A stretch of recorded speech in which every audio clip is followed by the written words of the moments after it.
नमस्कार साथियों, आज देश जी के ट्रिक में आप सभी का स्वागत है। दोस्तों, इस वीडियो में मैं यूपी पुलिस कांस्टेबल री एग्जाम 2024 के लिए जीके जीएस का टॉप 50 महत्वपूर्ण प्रश्नों को कराने वाला हूं, जो कि आपके एग्जाम्स के लिए काफी ज्यादा महत्वपूर्ण रहने वाला है। तो साथियों, इस वीडियो को आप बड़ी ही ध्यानपूर्वक एंड तक जरूर देखिएगा। तो साथियों, आज का पहला प्रश्न है ये, निम्न में से राजस्थान के माउंट आबू में प्रसिद्ध दिलवाड़ा मंदिर किसने बनवाया था? ऑप्शन है तेजपाल, महीपाल, रुद्रपाल और ऑप्शन डी है रामपाल। तो साथियों, राजस्थान के माउंट आबू में प्रसिद्ध दिलवाड़ा मंदिर तेजपाल ने बनवाया था। राइट आंसर ऑप्शन ए हो जाएगा तेजपाल। नेक्स्ट क्वेश्चन है, वर्नाकुलर प्रेस एक्ट किस गवर्नर जनरल द्वारा पारित किया गया था? इसका ऑप्शन है Lord Macaulay, Lord Canning, Lord Lytton या फिर ऑप्शन डी है विलियम बेंटिक। तो साथियों, वर्नाकुलर प्रेस एक्ट जो है लॉर्ड लिटन के द्वारा पारित किया गया था। राइट आंसर ऑप्शन सी हो जाएगा Lord Lytton. Okay friends, next question है ये, मंजू भार्गवी का संबंध है किस शास्त्रीय लोक के नृत्य शैली से है? तो साथियों, मंजू भार्गवी का संबंध जो है कुचिपुड़ी शास्त्रीय लोक के नृत्य शैली से है। राइट आंसर ऑप्शन बी हो जाएगा कुचिपुड़ी। और साथियों, कुचिपुड़ी लोक की नृत्य शैली किस राज्य की है? तो साथियों, यह है आंध्र प्रदेश की है। कहाँ की? आंध्र प्रदेश की। ओके फ्रेंड्स, क्लियर है। चलिए बढ़ते हैं नेक्स्ट क्वेश्चन की ओर। नेक्स्ट क्वेश्चन आपसे पूछा गया है, भारत के उपराष्ट्रपति का पद किस देश के संविधान से लिया गया है? अमेरिका, ऑस्ट्रेलिया, कनाडा या फिर ब्रिटेन? तो साथियों, भारत के उपराष्ट्रपति का पद जो है आपका ये है कहां से लिया गया है? तो अमेरिका से लिया गया है। प्रश्न नंबर 4 का करेक्ट आंसर ऑप्शन ए हो जाएगा। स्वतंत्र भारत की पहली नृत्यांगना कौन थी जिन्हें राज्यसभा के सदस्य के रूप में नामित किया गया था? तो साथियों, यह है रुक्मणी देवी थी। कौन? रुक्मणी देवी। प्रश्न नंबर 5 का करेक्ट आंसर ऑप्शन ए हो जाएगा रुक्मणी देवी। स्वतंत्र भारत की पहली नृत्यांगना थी जिन्हें राज्यसभा के सदस्य के रूप में नामित किया गया था। तो आपका सही आंसर जो है आपका रुक्मणी देवी होगा। ओके फ्रेंड्स, इसको आप अच्छे से जरूर ध्यान में रखिएगा। अगला प्रश्न है ये, व्यापार करने का अधिकार है भारतीय संविधान के किस अनुच्छेद में है? तो मेरे प्यारे साथियों, व्यापार करने का अधिकार है भारतीय संविधान के अनुच्छेद 19 के खंड जी में है। राइट आंसर ऑप्शन बी हो जाएगा अनुच्छेद 19 के खंड जी में। अगला प्रश्न है ये, यंग इंडिया सोसाइटी की स्थापना निम्नलिखित में से किसने किया था?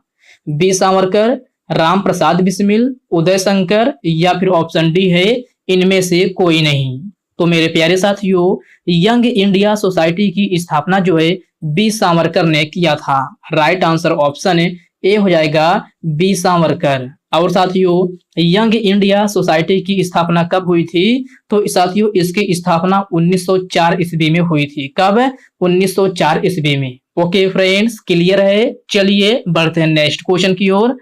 नेक्स्ट क्वेश्चन है आपका, जनगणना 2011 के अनुसार पुरुषों की साक्षरता दर कितनी थी?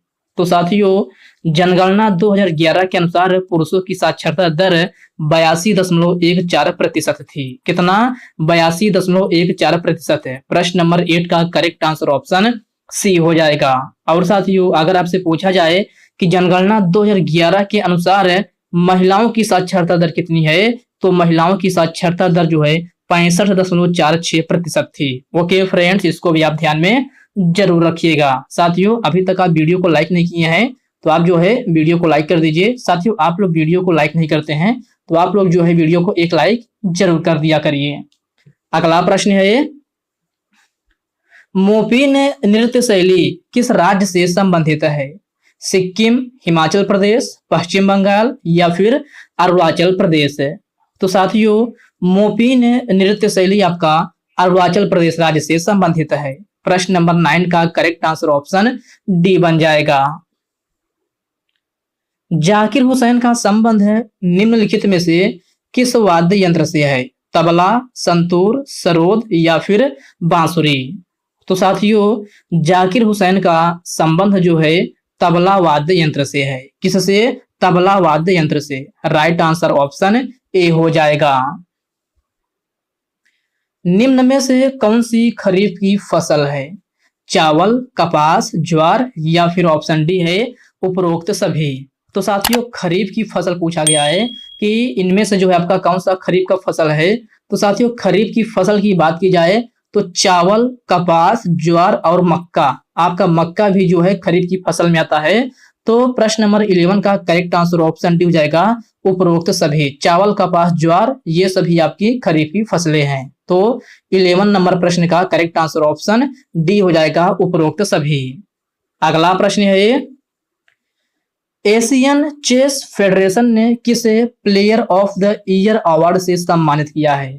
तो साथियों एशियन चेस फेडरेशन ने player of the year award से किसे सम्मानित किया गया है, यह क्वेश्चन आपसे पूछा गया है। तो साथियों इसका करेक्ट आंसर जो है ऑप्शन है बी हो जाएगा डी गुगेस। डी गुगेस को जो है एशियन चेस फेडरेशन ने player of the year award से सम्मानित किया है। तो प्रश्न नंबर 13 का करेक्ट आंसर ऑप्शन बी बन जाएगा। अगला प्रश्न है नीति आयोग के बहुआयामी गरीबी सूचकांक के अनुसार सबसे गरीब प्रदेश है पंजाब, केरल, सिक्किम या फिर बिहार। तो साथियों नीति आयोग के बहुआयामी सूचकांक के अनुसार पूछा गया है। तो आपका करेक्ट आंसर ऑप्शन डी हो जाएगा बिहार। ओके फ्रेंड्स, अगला प्रश्न है भारतीय संविधान का अनुच्छेद 32 किससे संबंधित है? तो साथियों भारतीय संविधान का अनुच्छेद 32 जो है संवैधानिक उपचारों का अधिकार से संबंधित है। राइट आंसर ऑप्शन ए हो जाएगा संवैधानिक उपचारों का अधिकार से।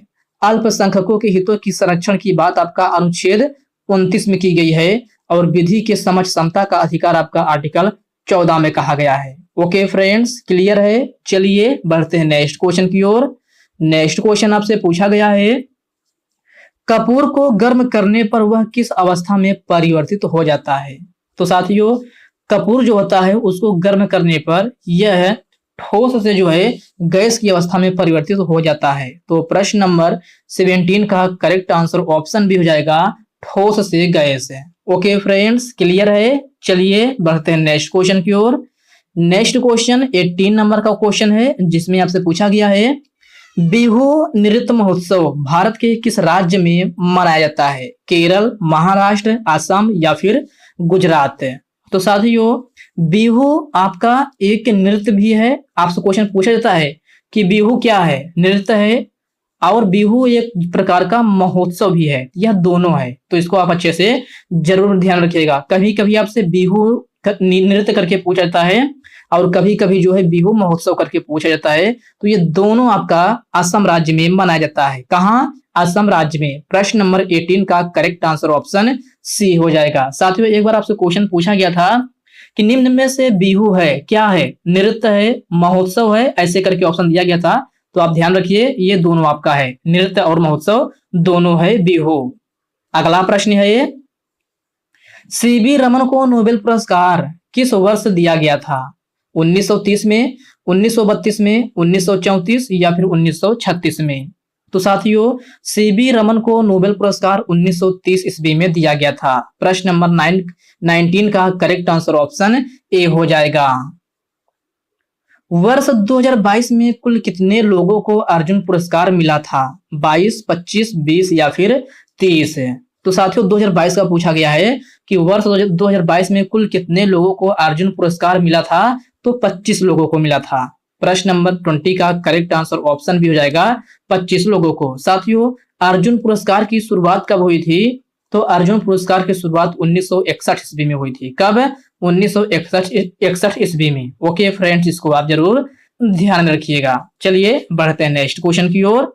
नेक्स्ट क्वेश्चन आपसे पूछा गया है रेबीज की टीके की खोज कब की गई थी? तो साथियों रेबीज की टीके की खोज 1885 ईस्वी में की गई थी। राइट आंसर ऑप्शन डी हो जाएगा 1885 ईस्वी में। किसने किया था? तो लुइस, कौन? लुइस पास्चर ने जो है आपका रेबीज के टीके की खोज की थी। कब? 1885 ईस्वी में।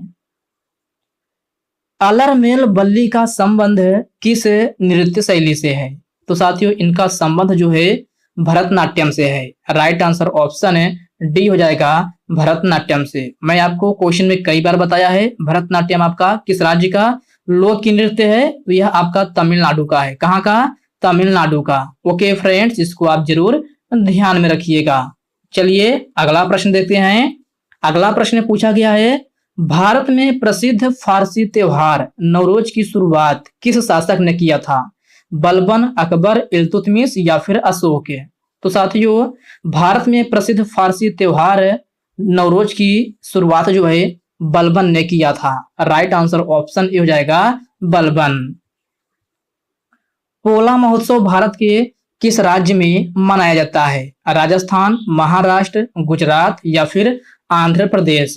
तो साथियों पोला महोत्सव जो है आपका कहाँ मनाया जाता है? तो महाराष्ट्र में मनाया जाता है। राइट आंसर ऑप्शन भी हो जाएगा महाराष्ट्र में। साथियों पोला महोत्सव आपका छत्तीसगढ़ में भी मनाया जाता है। कहाँ? छत्तीसगढ़ में। तो आप अपने ऑप्शन के अकॉर्डिंग करिएगा। अगर आपके ऑप्शन में महाराष्ट्र है तो महाराष्ट्र करिएगा, और ऑप्शन में महाराष्ट्र नहीं है छत्तीसगढ़ है तो आपको छत्तीसगढ़ करना है। दोनों ऑप्शन साथ में कभी नहीं देगा, ये आप बात को ध्यान में रखिएगा। अगला प्रश्न है, भारत में पहली रेलवे लाइनें कब बिछाई गई थी? तो साथियों यह 1853 में बिछाई गई थी। राइट आंसर ऑप्शन डी हो जाएगा 1853 में। निम्नलिखित में से भारतीय संविधान को अंग्रेजी में किसने लिखा था? तो साथियों very very most important question है, स्टार मार्क जरूर लगा लीजिएगा। तो साथियों भारतीय संविधान को अंग्रेजी में प्रेम बिहारी नारायण रायजादा ने लिखा था। राइट आंसर ऑप्शन है ए हो जाएगा प्रेम बिहारी नारायण रायजादा। ओके फ्रेंड्स, इसको आप अच्छे से जरूर ध्यान रखिएगा, यह क्वेश्चन आपसे कभी भी एग्जाम में पूछा जा सकता है। जनगणना 2011 के अनुसार भारत में सबसे कम साक्षर वाला जिला पूछा गया है। क्वेश्चन को ध्यान से पढ़िए। जनगणना 2011 के अनुसार भारत में सबसे कम साक्षर वाला जिला कौन सा है? तो साथियों यह है अलीराजपुर है। राइट आंसर ऑप्शन है सी हो जाएगा अलीराजपुर। ओके फ्रेंड्स, अलीराजपुर किस राज्य का जिला है? तो यह आपका एमपी का है। कहाँ का? एमपी का। इसको आप ध्यान में जरूर रखिएगा। जनगणना 2011 के अनुसार भारत में सबसे कम साक्षर वाला जिला कौन सा है? तो अलीराजपुर है। राइट आंसर ऑप्शन सी हो जाएगा। विधि के समक्ष समता का अधिकार भारतीय संविधान के किस अनुच्छेद में है? तो साथियों ऑप्शन है अनुच्छेद 16, अनुच्छेद 17, अनुच्छेद 15 या फिर ऑप्शन डी है अनुच्छेद 14। तो साथियों विधि के समक्ष समता का अधिकार भारतीय संविधान के अनुच्छेद 14 में है। राइट आंसर ऑप्शन डी हो जाएगा अनुच्छेद 14। लाडली बहन योजना की आयु सीमा क्या है? तो साथियों लाडली बहन योजना की आयु सीमा 21 से 60 वर्ष है। राइट आंसर ऑप्शन ए हो जाएगा 21 से 60 वर्ष है। Table tennis federation of India का मुख्यालय कहाँ स्थित है? नई दिल्ली, पेरिस, लखनऊ या फिर जिनेवा? तो साथियों table tennis federation of India का मुख्यालय नई दिल्ली में स्थित है। प्रश्न नंबर 31 का करेक्ट आंसर ऑप्शन ए हो जाएगा नई दिल्ली। साथियों table tennis federation of India अर्थात TTFI की स्थापना कब हुई थी? तो साथियों इसकी स्थापना 1926 में हुई थी। कब? 1926 ईस्वी में। ओके फ्रेंड्स, इन पॉइंट को आप अच्छे से जरूर ध्यान में रखिएगा। बिरसा मुंडा हॉकी स्टेडियम कहाँ स्थित है? कर्नाटक, पंजाब, राजस्थान या फिर ओडिशा? तो प्यारे साथियों बिरसा मुंडा हॉकी स्टेडियम ओडिशा में स्थित है। राइट आंसर ऑप्शन डी हो जाएगा ओडिशा में। साथियों बिरसा मुंडा हॉकी स्टेडियम भारत का सबसे बड़ा हॉकी स्टेडियम है। इस पॉइंट को भी आप जरूर ध्यान रखिएगा। आपसे पूछा जाए कि आपका हॉकी स्टेडियम का सबसे बड़ा स्टेडियम कौन सा है? तो बिरसा मुंडा है, जो कि आपका ओडिशा राज्य में है। अगला प्रश्न है, लाहो नृत्य महोत्सव निम्नलिखित में से किस राज्य से संबंधित है? मणिपुर, मेघालय, असम या फिर कर्नाटक? तो साथियों लाहो और एक और है नोंगक्रेम, ये भी पूछा जाता है। लाहो और नोंगक्रेम किस राज्य से संबंधित है? तो यह आपका मेघालय राज्य से संबंधित है। राइट आंसर ऑप्शन भी हो जाएगा मेघालय राज्य से। समवर्ती सूची किस देश के संविधान से लिया गया है? तो प्यारे साथियों, समवर्ती सूची जो है आपका यह है, कहां से लिया गया है? तो ऑस्ट्रेलिया देश के संविधान से लिया गया है। राइट आंसर ऑप्शन ए हो जाएगा ऑस्ट्रेलिया। अमजद अली खान का संबंध है किस वाद्य यंत्र से है? सरोद, संतूर, बांसुरी या फिर सितार? तो साथियों, अमजद अली खान का संबंध जो है सरोद वाद्य यंत्र से है। राइट आंसर ऑप्शन ए हो जाएगा सरोद वाद्य यंत्र से। आगा खां का कप निम्नलिखित में से किस खेल से संबंधित है? तो साथियों, आपसे आगा खां कप का संबंध पूछा गया है, किस खेल से है? ऑप्शन दिया गया है क्रिकेट, लॉन टेनिस, फुटबॉल या फिर हॉकी। तो साथियों, आगा खां कप जो है हॉकी खेल से संबंधित है। प्रश्न नंबर 37 का करेक्ट आंसर ऑप्शन डी बन जाएगा। ओके फ्रेंड्स, क्लियर है? चलिए बढ़ते हैं नेक्स्ट क्वेश्चन की ओर। नेक्स्ट क्वेश्चन आपसे पूछा गया है, भारत में आधुनिक नृत्य के पिता के रूप में किसे जाना जाता है? श्रीमंत शंकर देव, वी सत्यनारायण शर्मा, उदय शंकर और ऑप्शन डी दिया गया है इनमें से कोई नहीं। तो साथियों, भारत में आधुनिक नृत्य के पिता के रूप में उदय शंकर को जाना जाता है। प्रश्न नंबर 38 का करेक्ट आंसर ऑप्शन सी बन जाएगा। किस तत्व की परमाणु क्रमांक संख्या 87 होती है? तो साथियों, किस तत्व की परमाणु क्रमांक संख्या 87 होती है, यह क्वेश्चन आपसे पूछा गया है। ऑप्शन दिया गया है सेबेरोजियम, मैग्नीशियम, स्ट्रोंसियम या फिर फ्रेंसियम। तो साथियों, 87 परमाणु क्रमांक वाला तत्व जो है आपका फ्रेंसियम है। राइट आंसर ऑप्शन डी हो जाएगा फ्रेंसियम, जिसका प्रतीक क्या होता है? तो Fr होता है। क्या? Fr, परमाणु क्रमांक संख्या 87 और जो है इसको फ्रेंसियम बोला जाता है। विजयनगर साम्राज्य की स्थापना के समय दिल्ली सल्तनत का शासक कौन था? कुतुबुद्दीन ऐबक, मोहम्मद बिन तुगलक, चंद्रगुप्त मौर्य और ऑप्शन डी है सिंह विष्णु। तो साथियों, विजयनगर साम्राज्य की स्थापना के समय दिल्ली सल्तनत का शासक जो है मोहम्मद बिन तुगलक था। कौन है? मोहम्मद बिन तुगलक। प्रश्न नंबर 40 का करेक्ट आंसर ऑप्शन बी हो जाएगा। अगला प्रश्न है ये, ग्रांड ट्रंक रोड जिसे जीटी रोड के नाम से जाना जाता है, यह किन दो भारतीय शहरों को जोड़ता है? अमृतसर और कोलकाता, मुंबई और कोलकाता, मुंबई और ठाणे या फिर ऑप्शन डी है इनमें से कोई नहीं। तो साथियों, ग्रांड ट्रंक अर्थात जीटी रोड जो है आपका यह है अमृतसर और कोलकाता को जोड़ता है। राइट आंसर ऑप्शन ए हो जाएगा अमृतसर और कोलकाता। साथियों, ग्रांड ट्रंक रोड अर्थात जीटी रोड का निर्माण किसने करवाया था? तो साथियों, यह शेर शाह सूरी ने करवाया था। कौन है? Sher Shah Suri. Okay friends, clear है? चलिए बढ़ते हैं नेक्स्ट क्वेश्चन की ओर। नेक्स्ट क्वेश्चन आपसे पूछा गया है, संविधान में संसदीय प्रणाली किस देश के संविधान से लिया गया है? कनाडा, ऑस्ट्रेलिया, इंग्लैंड और ऑप्शन डी है ब्रिटेन। तो साथियों, संविधान में संसदीय प्रणाली जो है आपका कहां से लिया गया है?